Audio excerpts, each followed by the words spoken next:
The message came on a Tuesday.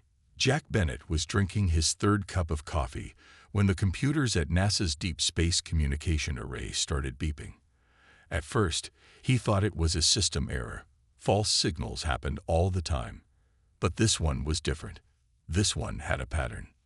"Lisa, take a look at this," Jack called to his colleague across the room. Lisa Miller pushed her glasses up and walked over. Her eyes widened as she looked at the screen. That's not random noise. For 50 years, humanity had been sending messages into space. For 50 years, they heard nothing back. Until now. Jack's hands trembled as he ran the signal through the analysis program. It's responding to our broadcast from 2089, the mathematical sequence we sent. The room grew quiet as more staff gathered around. Director Collins was called. Then government officials. Within hours, the president was informed. 3 days later, Jack hadn't left the communication center. He slept on a cot in the break room. The signal continued, growing more complex. It contained images, mathematical formulas, and what appeared to be language. "They're teaching us how to talk to them," Jack explained to the room full of government officials. "Each transmission builds on the last one." Lisa stood beside a large screen showing what they knew about the aliens so far. From the biological data they've shared, they call themselves the Xalfori. They appear to have a silicon-based biology rather than carbon-based like Earth life. Frank Doyle sat in the back of the room. As a military intelligence officer with 30 years of experience, he was there to assess potential threats. He watched silently, making notes while others celebrated. The Xalfori communications painted a picture of an advanced, peaceful civilization. They shared information about their culture, their technology, and their desire for friendly contact. Earth governments responded with excitement. Talk of technological exchange filled news reports. People looked to the stars with hope instead of fear. 1 month after first contact, Lisa knocked on Jack's office door. "They want to visit," she said, her voice a mix of excitement and nervousness. "The Xalfori say they'll send a diplomatic ship in 6 months." Preparations began immediately. A landing site was constructed in a neutral location in Switzerland. World leaders prepared speeches. Scientists like Jack and Lisa worked day and night to improve communication. Frank Doyle, however, spent his time differently. Late at night, he reviewed the Xalfori transmissions, looking for something the others missed. "The language doesn't match," he muttered to himself one night.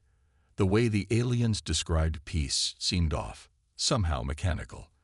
And their questions about Earth's defenses were too specific, too frequent. Frank brought his concerns to Director Collins. "Sir, something isn't right about these communications." Director Collins sighed. "Doyle, the world needs this. We need this. Do you know what their technology could do for us? Clean energy, advanced medicine, maybe even faster than light travel." "But sir..." "Enough, Doyle. Unless you have proof, keep these concerns to yourself. We can't afford to appear hostile." Frank left the office, his worries unaddressed. He decided to investigate on his own and reached out to an old friend, Kelly Price, who worked in computer analysis. As the months passed, excitement grew. The Xalfori sent more information about their ship's arrival. People built viewing platforms near the landing site. Children drew pictures of what they thought aliens would look like.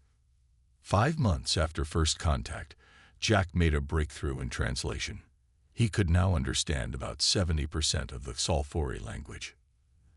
"They keep talking about bringing us into their embrace," he told Lisa. "I think it's a cultural term for alliance or friendship." Lisa nodded, but something in her expression gave Jack pause. "What's wrong?" he asked. Lisa hesitated. In biology, an embrace can also mean consumption. Jack laughed.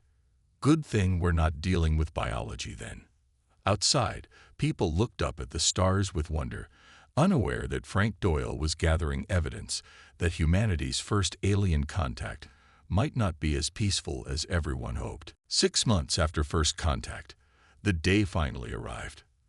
The Xalfori ships appeared in the sky as small dots at first, growing larger as they descended. 3 sleek vessels, shaped like teardrops and shimmering with a bluish metal, hovered above the landing site in Switzerland. Thousands of people gathered to witness the historic moment. News cameras broadcast to billions more watching from home.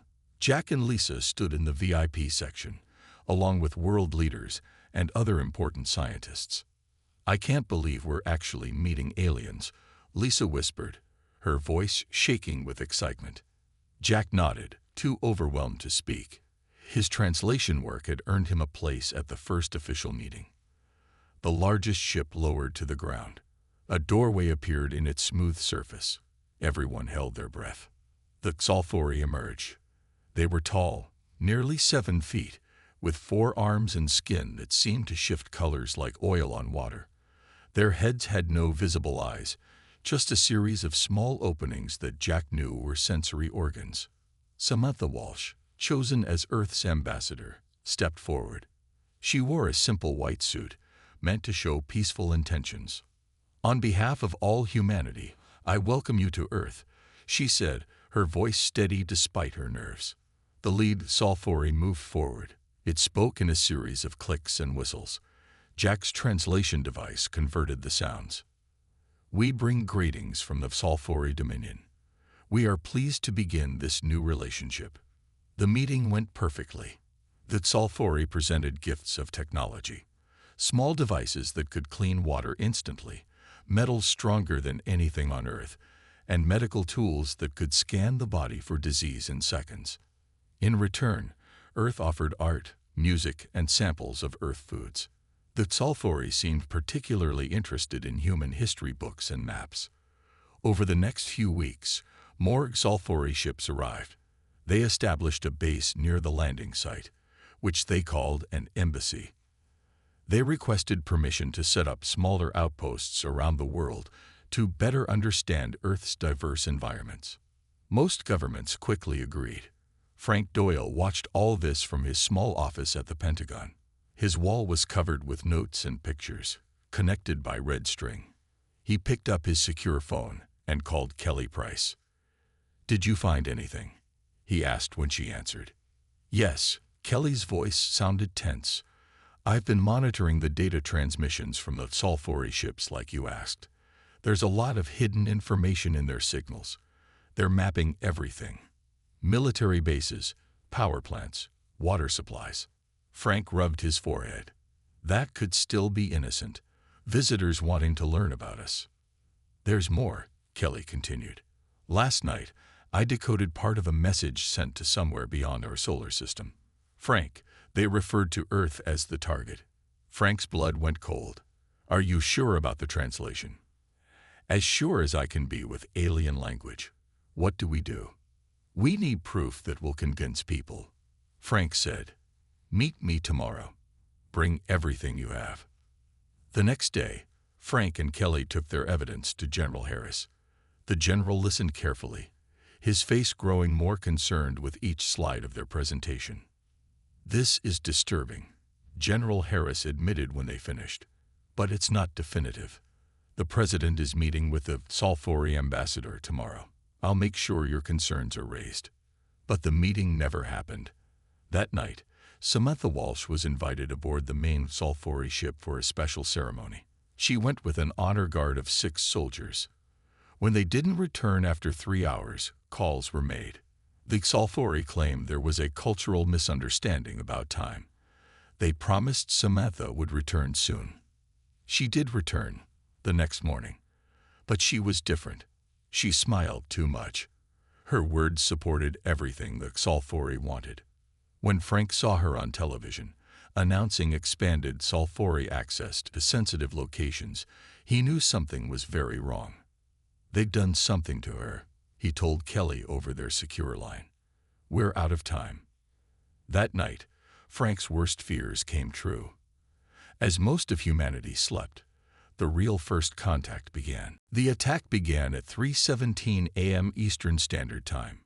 No warning, no declaration of war, just sudden, perfect violence. First, the satellites went dark. All of them. Communications, weather, military. Everything in orbit stopped working at once. Then power grids failed across the globe. Cities that never slept plunged into darkness. Commander Alan Porter was 200 feet underwater in the U.S. Defiant when it happened. The submarine's communications officer tried repeatedly to reach Naval Command, but got only static. "Something's wrong, sir," the young officer said. "We've lost all contact." Alan's years of training kicked in. "Take us deeper. Maintain radio silence. Prepare for emergency protocols."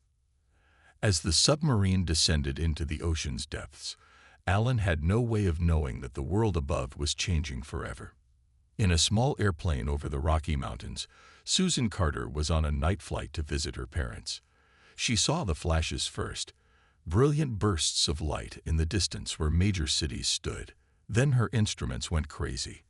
The radio filled with panicked voices before cutting to static. Through her cockpit window, Susan watched as strange ships with blue lights streaked across the sky. They weren't planes. They weren't anything human. "This can't be happening," she whispered to herself. With shaking hands, she turned her small plane toward the most remote mountains she could see. She needed to land somewhere, anywhere away from those lights. In Washington, D.C., Frank Doyle was working late at the Pentagon when the building shook. The lights flickered, then emergency power kicked in. His phone buzzed. A text from Kelly. "They're attacking. It's happening." Frank grabbed his emergency bag and ran to the door. In the hallway, soldiers rushed past, shouting orders. An explosion rocked the building, sending chunks of ceiling crashing down. Frank knew the Pentagon was a primary target. He had minutes, maybe seconds. As he reached the emergency exit, the wall beside him exploded inward. Through the dust and smoke, Frank saw them. 3 Sulfuri soldiers, their skin shifting colors rapidly, weapons raised. Frank ducked behind a fallen beam as energy blasts hit where he had stood. He pulled his gun and fired back, but the bullets seemed to do little damage. More explosions, more screams. Frank crawled through rubble, desperate to find another way out. Across the world, the pattern repeated.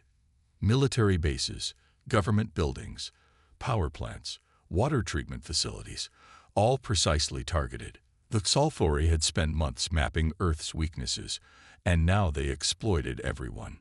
In his apartment near NASA, Jack Bennett woke to sirens and screams. He looked out his window to see Sulfuri ships hovering over the city. Buildings burned. People ran through the streets. His phone rang. It was Lisa. "Jack, they're attacking the research center. They're taking all our data on." The call cut off. Jack grabbed his laptop with all his translation work and ran to his car. He needed to find Lisa. He needed to understand what was happening. But he never made it. A blast hit the street in front of him, flipping cars and shattering windows. Jack was thrown backward, his world going black. When he woke hours later, bleeding and dazed, the fighting had stopped. The streets were eerily quiet except for the occasional sound of Sulfuri patrol ships passing overhead. On his knees in the rubble of what had been his neighborhood, Jack watched as giant screens appeared in the sky, projected holograms visible for miles. On them was the face of Zextar, the Sulfuri ambassador. "People of Earth," the alien's words translated across the bottom of the image. "Your resistance has ended. Your military forces have been neutralized. Your leaders have surrendered. The planet Earth is now under Sulfuri control." The message repeated in different languages. "Any violence against Sulfuri personnel will be met with immediate execution. Remain in your homes. Wait for further instructions. The war is over. We have claimed victory." Jack stared up at the screen, tears mixing with blood on his face. In just one night, humanity had fallen. Or so the Sulfuri thought. 3 months passed. The Sulfuri established control centers in what remained of Earth's major cities. Giant towers rose where landmarks once stood. Alien ships patrolled the skies. Armed guards walked the streets. For most humans, life became about survival. Food was limited. Water had to be collected from sulfuri distribution points. Anyone who complained disappeared. But not everyone accepted the New World Order. Deep in the Appalachian Mountains, Diane Murphy led a group of 30 survivors. As a former park ranger, she knew these woods better than anyone. When the attacks came, she guided people from nearby towns into hidden valleys and caves.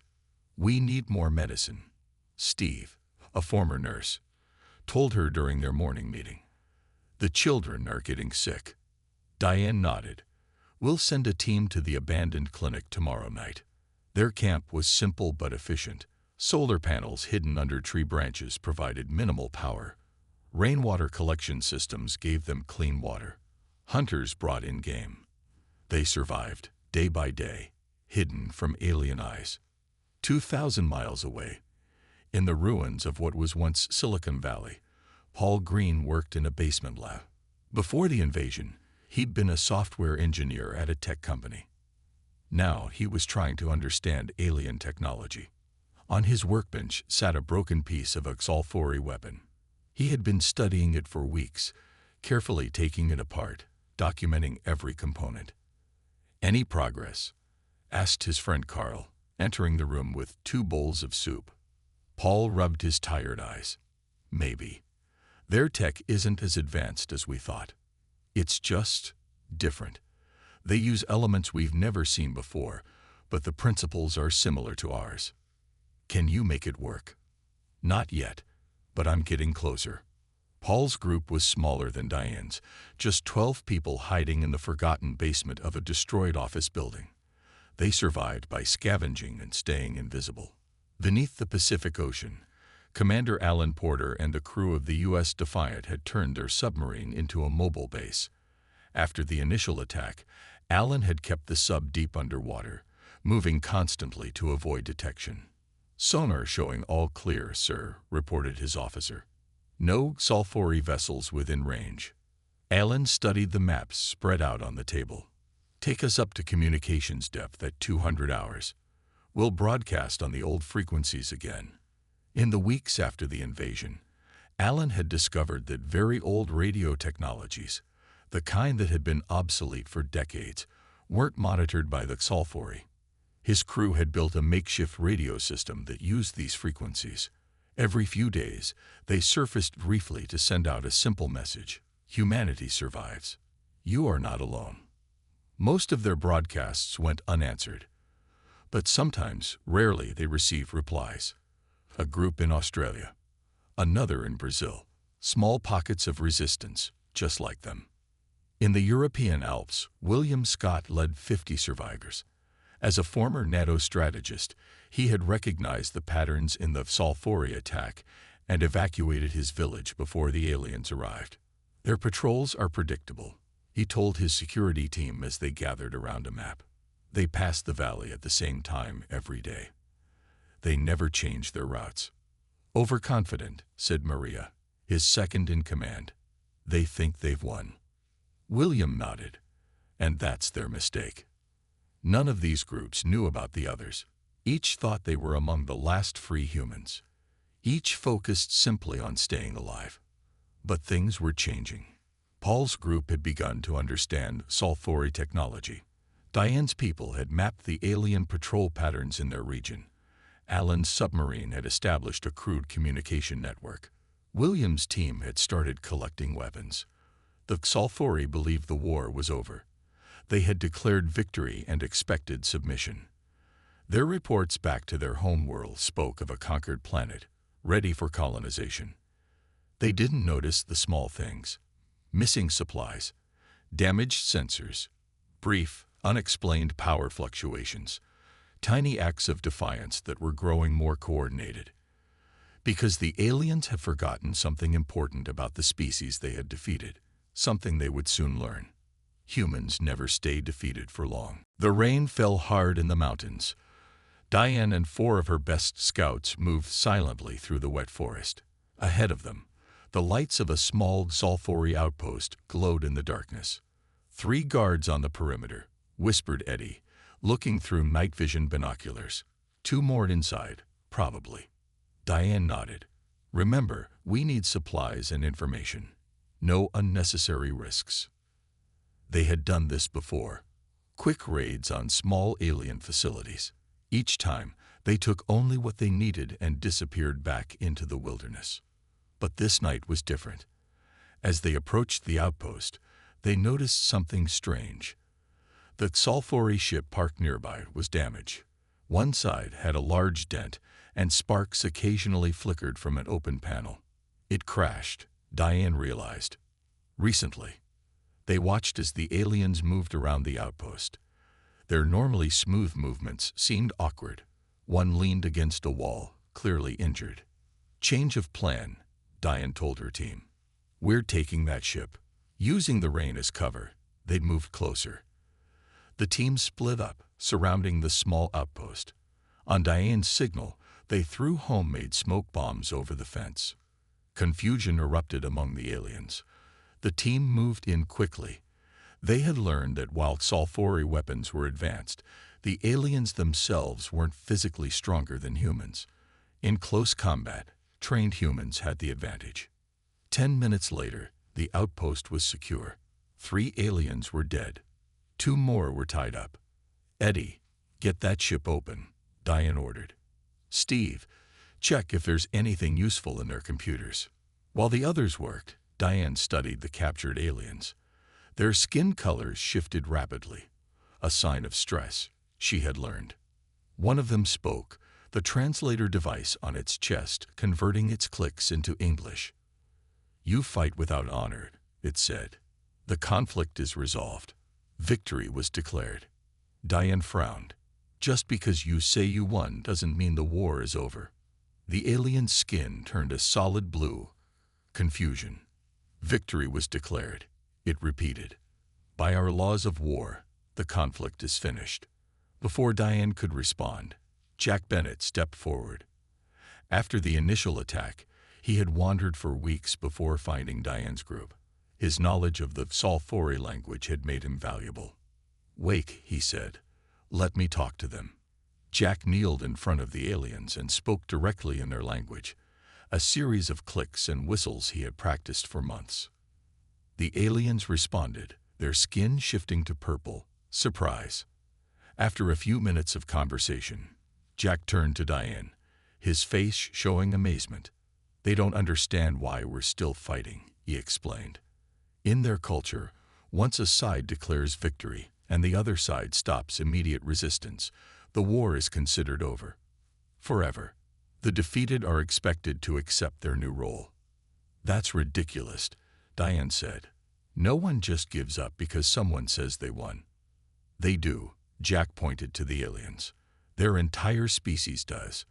They have no concept of ongoing resistance after defeat. It's not part of their psychology or their history. Eddie called from the ship. Diane, you need to see this. Inside the crashed ship, Eddie had found a data core. Using techniques they had learned over months of studying alien technology, they accessed the ship's records. It's their psychological profile of humans. Jack said it as he read through the files. It's all wrong. They completely misunderstood us. The Sulfuri had studied human conflicts throughout history, but had fundamentally misinterpreted what they saw.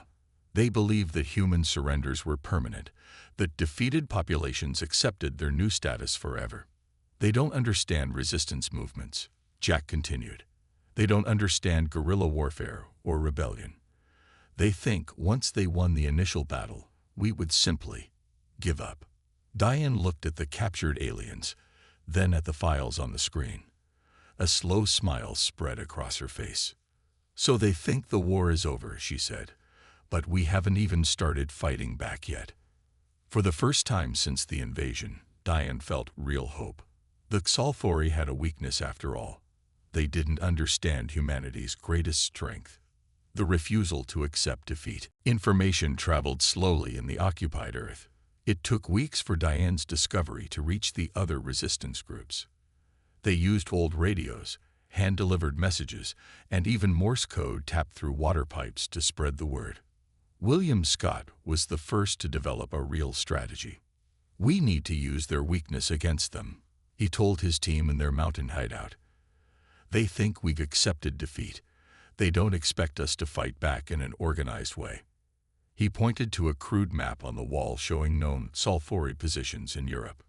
Small raids. Hit and run. Never engage directly. Take what we need and disappear. We don't need to win battles. We just need to confuse them. His plan spread to other groups. Across the world, small bands of humans began to strike at alien outposts. Near the ruins of San Francisco, Paul Green finally had a breakthrough with the alien technology. It's their communication system, he explained to his group.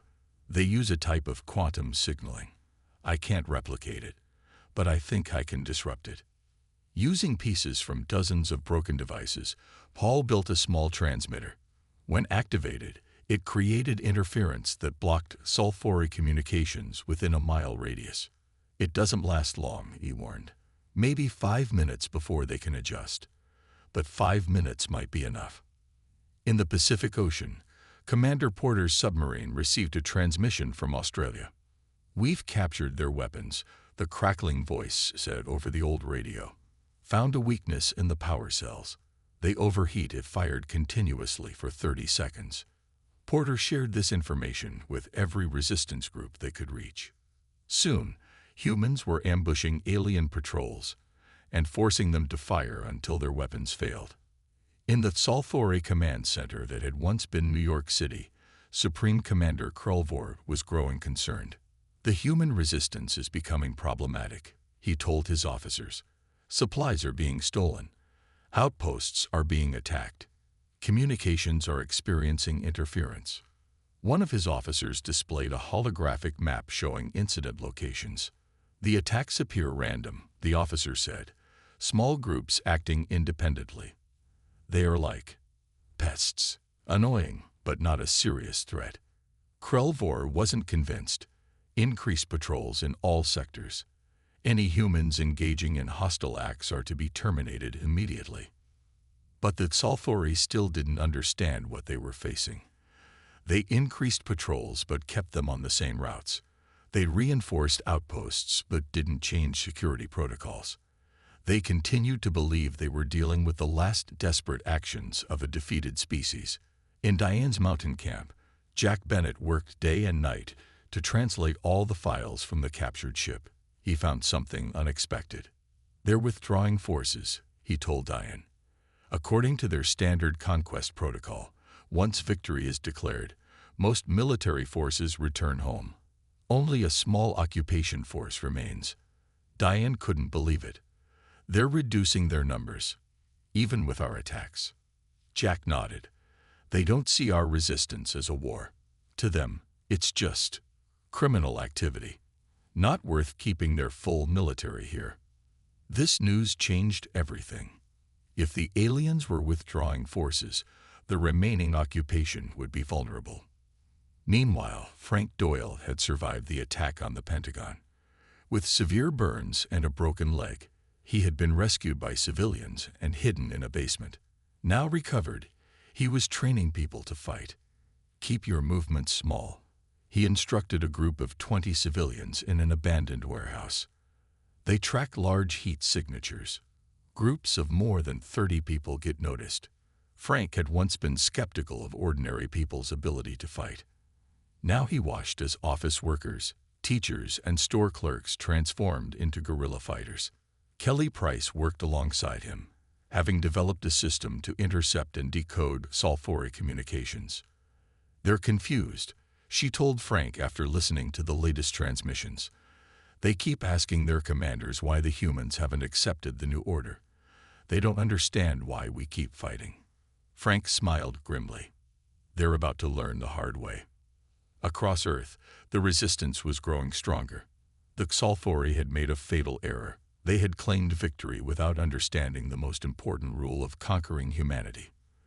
The fight is never over until humans say it is. Communication was the key. Humans had used technology for so long that they had forgotten the old ways. Now they remembered.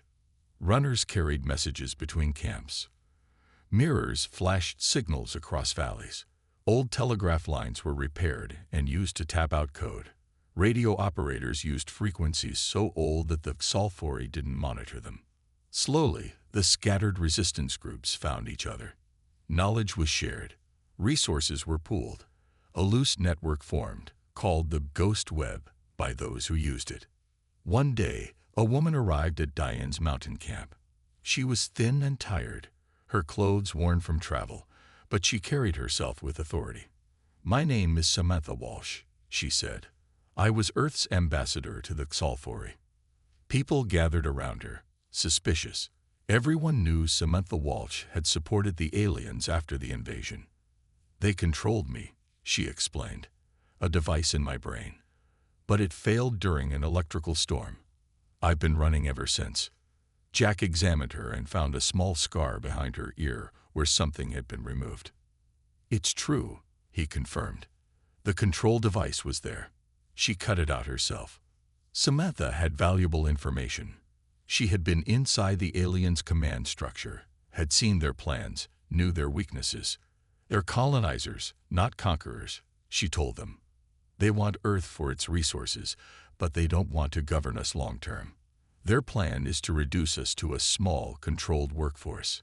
In the Amazon rainforest, a hidden base became the center of the Ghost Web. Samantha established herself there, coordinating between groups using her diplomatic skills. Paul Green's disruption technology spread widely. Resistance fighters could now block Xalfori communications during raids.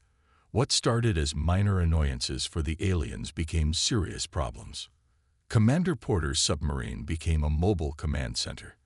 They surfaced briefly at coastal points to exchange information and supplies with land-based groups.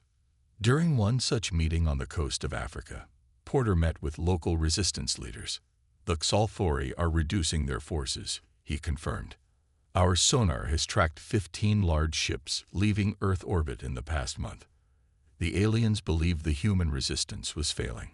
Reports sent to their homeworld described the attacks as uncoordinated criminal activities that would soon be eliminated. They were wrong." In her hidden base, Kelly Price made her biggest breakthrough yet. She had been studying intercepted Xalfori signals for months. "I've cracked their command codes," she told Frank over their secure channel. "I can send false orders that look like they come from Xalfori High Command." This changed everything. Now they could order alien patrols into ambushes or away from planned human operations. As the resistance grew stronger, the Xalfori grew more confused. Their training had prepared them for conventional warfare, not the shadow war that humans wage. In what had once been London, a Xalfori patrol disappeared completely. In former Beijing, an alien weapons depot exploded. Near Old Cairo, 3 supply ships were damaged beyond repair. Supreme Commander Krelvor requested reinforcements, but his superiors denied the request. "The human resistance is insignificant," they told him. "Complete the resource extraction as planned. The conflict is resolved." Meanwhile, Lisa Miller had survived the initial attack and found her way to Paul's group in California. As a xenobiologist, she had studied the Xalfori extensively before the invasion. "They have a biological weakness," she discovered after examining tissue samples from dead aliens. "Their respiratory system can't filter certain Earth compounds, specifically a type of pollen found in common ragweed." This information spread through the Ghost Web. Resistance fighters began collecting ragweed and developing ways to use it against the invaders. In the mountains, Diane's group had grown to over 100 people. They now controlled a territory of several hundred square miles, free from alien presence. William's European resistance had liberated small towns in the Alps. Porter's submarine network had contact with free human settlements on every continent. The Xalfori still claimed victory. In their reports home, Earth was a conquered world. The occasional human attacks were described as final desperate acts. But across the planet, millions of humans were organizing, communicating, and preparing. They weren't just surviving anymore. They were getting ready to take their world back. 18 months after the invasion, humanity was ready. The plan was called Operation Phoenix. After months of preparation, Resistance groups around the world were positioned to strike simultaneously. In her Amazon base, Samantha Walsh gave the final order. Begin the operation. Good luck to us all. The message traveled through the ghost web, reaching every corner of the occupied Earth. At exactly 300 UTC, the attack began. In New York, Frank Doyle led a team of fighters through underground tunnels. They planted devices Paul had designed at key points beneath the main sulfuric control tower. Devices set, Frank reported through his old-style radio, withdrawing to safe distance. In orbit, 3 stolen sulfuri shuttles approached the aliens' command satellite. Susan Carter, who had become an expert pilot of the alien craft, led the small fleet. Approaching target, she reported. No sign they've detected us. On the ground, William Scott's European resistance launched attacks on every sulfuri outpost in their region simultaneously. They used the aliens' predictable patrol routes against them. Lisa Miller's biological weapon was deployed worldwide. Concentrated ragweed extract was released into the ventilation systems of alien facilities. Within minutes, sulfuri soldiers began struggling to breathe. Kelly Price sent false orders to alien units, sending them away from key targets or directly into human ambushes. In the Pacific, the U.S. Defiant surfaced in New York Harbor. Commander Porter gave the order, and missiles launched toward the sulfuri flagship hovering above the city. Direct hit, his weapons officer reported as explosions lit up the alien vessel. The coordinated attack caught the sulfuri completely by surprise. They had grown complacent, believing that humans had accepted defeat. They had reduced their forces, following standard protocol for a resolved conflict. Now they paid the price for that mistake. In his command center, Supreme Commander Krelvor watched in disbelief as reports of attacks flooded in from around the world. Impossible, he said. The conflict was resolved. Victory was declared. His second-in-command skin shifted to the deep red of fear. The humans never accepted our victory. For the first time, Krelvor understood the truth. The rules of warfare that his species had followed for thousands of years didn't apply here. Humans fought differently. Even when defeated, they never stopped fighting back. Paul Green's computer virus, planted months earlier, activated in the sulfuri network. Their advanced weapons systems failed. Their communications collapsed. Their ships lost power. Diane Murphy led her mountain forces down into the valleys, reclaiming town after town as weakened sulfuri troops retreated. Jack Bennett coordinated between attack groups, using his knowledge of the alien language to intercept and understand their panicked communications. By midday, human forces had retaken key positions in every major city. The sulfuri were in full retreat, falling back to their few remaining strongholds. In Washington, D.C., among the ruins of the old Capitol, Samantha Walsh approached under a flag of truce. She requested to speak with Krelvor. The alien commander met her in what had once been the Rose Garden of the White House. "You fight without honor," Krelvor said, his translator converting his clicks into English. The conflict was resolved. Samantha shook her head. "That's where you were wrong. For humans, a conflict is only resolved when both sides agree it's over.